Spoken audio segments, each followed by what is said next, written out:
데살로니가 전서 4장에서 사도 바울은 데살로니가 교인들에게 교훈과 권면의 말씀을 하고 있습니다. 그러므로 형제들아, 우리가 끝으로 주와 예수 안에서 너희에게 구하고 권면하노니, 너희가 마땅히 어떻게 행하며 하나님을 기쁘시게 할 수 있는지를 우리에게 배웠으니 곧 너희가 행하는 바라 더욱 많이 힘쓰라. 권면이라고 나왔는데, 이 권면을 성도들에게 대한 권면이기 때문에 명령이라고 표현을 했습니다. 2절에 보니까 주 예수로 말미암아 너희에게 무슨 명령으로 준 것을 너희가 안다. 이 명령이라는 말은 군대에서 쓰는 용어입니다. 그 명령은 그냥 순종 외에는 더 이상 거기에 대해서 이렇고 저렇고 말할 필요가 없는 거죠. 그래서 우리가 신앙생활에 있어서 중요한 하나님의 뜻은, 하나님의 명령은 그것이 왜 그런가 이렇게 그것을 따지려고 하는 게 아니고 순종이 필요한 거죠. 예를 들면 아브라함이 하나님께서 주신 아들이 잘 자라고 있었는데 20대 청년인데 번제로 드려라. 그건 있을 수가 없는 얘기죠. 어떻게 하나님이 그럴 수 있냐. 또 사람을 갖다가 태워가지고 제사를 드린다는 건 있을 수가 없는 일. 하나님이 그렇게 명령하셔도 아브라함은 아무 소리 없이 그저 그 명령에 순종했습니다. 이것은 우리가 신앙생활에 있어서 자꾸 그 모든 것을 우리가 다 따져가지고 이해해서 믿는 것은 전혀 아닙니다. 어떤 때는 참 불가능한 것을 하나님께서 요구하고, 홍해를 가르신 사건이라든지 요단강에 건너갔다든지 이런 것도 사실은 다 두려워해가지고 갈 수가 없는 그런 사건이고, 그저 순종했기 때문에 그런 하나님의 기적을 체험한 것이지, 기적이 일어날 것을 믿고 간 거 아니었어요. 그래서 우리 신앙생활 하는데 참 중요한 것은 우선 순종을 하는 것입니다. 순종하고, 그리고 나서 나중에 그 의미를 깨닫게 되고 체험하게 되니까 이 순종이 참 중요하다는 것을 말해주고 있습니다. 3절에 하나님의 뜻은 이것이니 너의 거룩함이라 곧 음란을 버리고, 하나님께서 우리를 부르심은 부정케 하시며 부정케 하심이 아니요 거룩케 하십니다. 이 부정이라는 말은 여기 음란이라는 표현을 했고, 세격 또 형제를 해하는 것 이런 것들을 얘기를 했는데 이 자체가 죄입니다. 죄.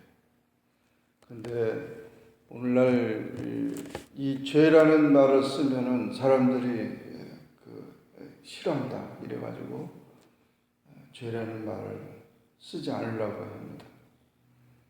그걸 미화시킨 것. 그게 뭐가 죄냐?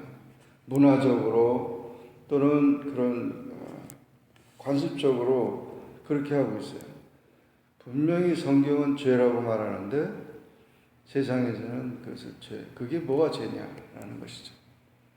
죄의 근원은 하나님 명령을 거스린 것입니다. 하나님을 떠나는 것 자체가 죄입니다. 여러 가지 죄의 형태들이 나타나는데 하나님과의 관계가 끊어지는 상태를 우리는 죄라고 하고, 그 죄 때문에 사실 죽음이 오는 것입니다. 죄값은 사망이라기 때문에. 그래서 사람들이 다 인간이 죽는다고 하는 죽음의 의미는 죄의 값이기 때문에 죽는 거죠. 그래서 죽음을 통해서 인간이, 사람들이 모두가 다 죄인이구나라는 사실을 이제 입증하게 되죠. 그런데 요즘에는 이 죄를 갖다가 다 포장을 해가지고 그렇게 미화를 시키고 있다는 거예요. 그것은 하나님의 뜻이 아니죠. 하나님의 뜻은 부정케 하심이 아니라고 그랬습니다. 거룩하게 하심이라고. 그래서 하나님이 우리를 초청하는 것은 죄를 미워하며 하나님의 의를 사랑함으로 하나님과 깊은 교제를 나누기 위해서 우리를 부르셨다는. 그래서 하나님이 우리를 부르심은 거룩해 하기 위해서 우리를 부르. 그러므로 저버리는 자는 사람을 저버림이 아니요 너희에게 그의 성령을 주신 하나님을 저버림이라고 했습니다. 그래서 결국 이와 같이 데살로니가 교인들에게 명령하듯이 이렇게 사도 바울이 권면하는 것은 그 지역의 모든 사람들의 이방인들의 그 풍습이나 그런 모든 삶이 성적으로 타락하고 도덕적으로 타락한 상태에서 영향을 받기 때문에 하나님의 뜻에 대해서 말하고 있는 것입니다. 그래서 우리가 하나님께서는 우리를 거룩하기 위해서 부르셨는데 우리 성도의 몸은 성령이 거하는 거룩한 전이고 그래서 거룩함과 존귀함으로 자기의 아내를 대할 줄 알고 하나님을 모르는 이방인과 같이 세욕을 따르지 말라. 이렇게 이제 구별된 삶을 말하고 있습니다. 그것은 결국 우리가 신앙을 택한 하나님의 사람들은 성결해야 된다는 것이죠. 성결하지 않으면은 주님이 기뻐하지 않는다는 것. 그리스도의 신부로서 마지막 때까지 우리는 불결한 생활을 버리고 성결한 삶을 살아야 되는데 이 성결은 바로 성화, 온전, 완전 여러 가지 표현을 하는데 하나님을 닮는 것입니다. 그리스도의 장성한 분량에 충만한 데까지 성장하는 것이고 결국 하나님과 교제하는 것을 말하고 있는 것입니다. 이 마지막 때에 우리가 힘써야 될 일은 우리가 성결 운동에 힘써야 되고 오늘날 같이 이렇게 문화적 모든 관습적 여러 가지 세상의 그런 모든 곳에서 우리를 지켜야 되는 것입니다. 그뿐만 아니라 우리는 소망의 생활을 해야 합니다. 여기 사도 바울은 데살로니가 교회 성도들에게 형제 사랑에 대해서 너희에게 쓸 것이 없으면 너희들 자신이 하나님 가르침을 받아 서로 사랑합니다. 형제 사랑 열심히 하고 있다고 칭찬했고 그러나 주님의 재림이 임박하다고 해서 그 일을 갖다가 등한시하는 그런 것에 대해서는 권면했습니다. 그래서 조용히 자기 일을 하고 너희 손으로 일하기를 힘쓰라. 우리가 주님이 오실 때까지 우리는 열심히 자기의 주어진 그런 생활의 삶이 잘 이루어져야 된다는 것이죠. 생활에 충실하라는 것. 매우 들뜬 상태에서 불안과 무질서 속에 살지 말고 최선을 다해서 자기의 삶을 지키라는 것입니다. 일하기 싫어하거든 먹지도 말게 하라 그런 표현도 했고 그리고 우리는 단정히 행하고 건전하게 자기의 일에 대해서 충실할 것을 권면했습니다. 또한 이제 자는 자들에 대해서 너희가 알지 못함을 우리가 원치 아니하노니 소망 없이 다른 이와 같이 슬퍼하지 않게 하는 이 잔다고 하는 표현을 했는데 죽은 자들을 다 죽은 자들이 다 자는 자들이 아니고 여기서 자는 자들이라는 표현은 바로 예수 그리스도를 믿는 신앙인들의 죽음을 자는 자라고 했습니다.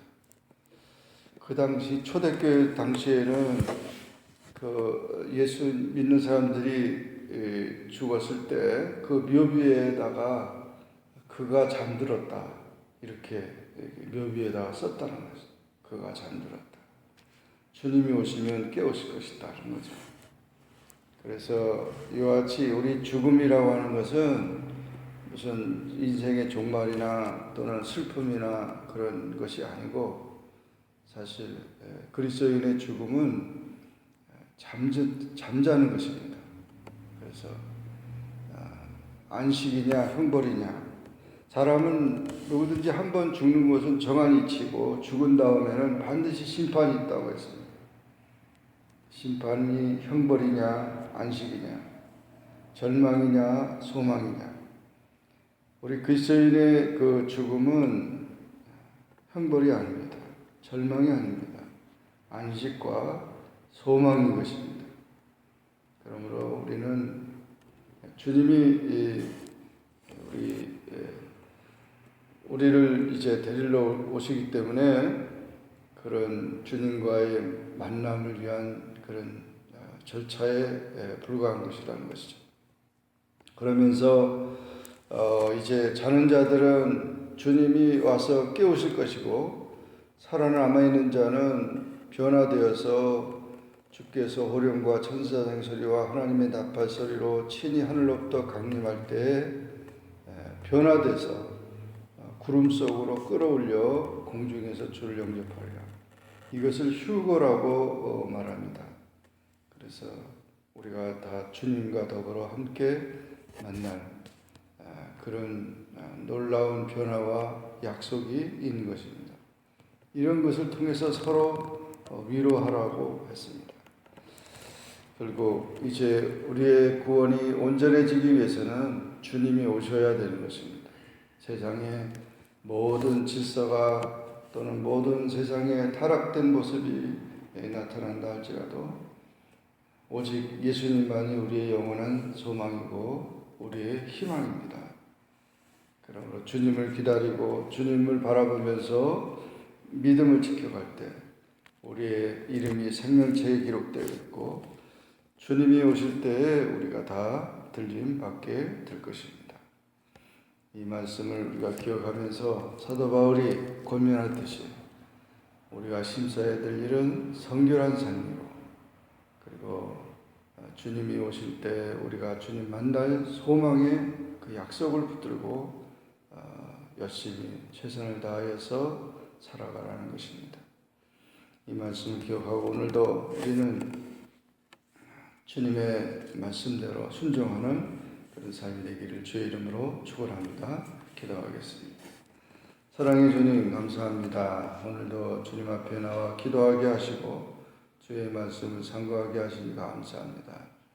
데살로니가전서 4장의 말씀을 통해서 우리가 하나님의 명령을 받은 자로 더 온전히 순종하는 삶이 되게 도와주옵소서. 세상에 흉한 파도와 같이 모든 그런 좋지 않은 소식들이 들려진다 할지라도 우리의 믿음이 굳게 서게 하시고 또 성결한 삶으로 자신을 지키며 또한 이제 잘 맡겨진 일에 잘 감당하고 소망 중에 주님을 만날 소망을 가지고 살아가는 우리 모두가 되게 하여 주시기를 원합니다. 오늘도 주님 안에서 우리에게 평안과 은혜가 넘치게 하여 주옵소서. 예수님의 이름으로 기도합니다. 아멘. 하늘에 계신 우리 아버지여, 이름이 거룩히 여김을 받으시오며 나라에 임하옵시며 뜻이 하늘에서 인 것 같이 땅에서도 이루어지이다. 오늘날 우리에게 일용할 양식을 주옵시고 우리가 우리에게 죄 진 자를 사하여 준 것 같이 우리 죄를 사하여 주옵시고 우리를 시험에 들게 하지 마옵시고 다만 악에서 구하옵소서. 대개 나라와 권세와 영광이 아버지께 영원히 쌓옵나이다. 아멘.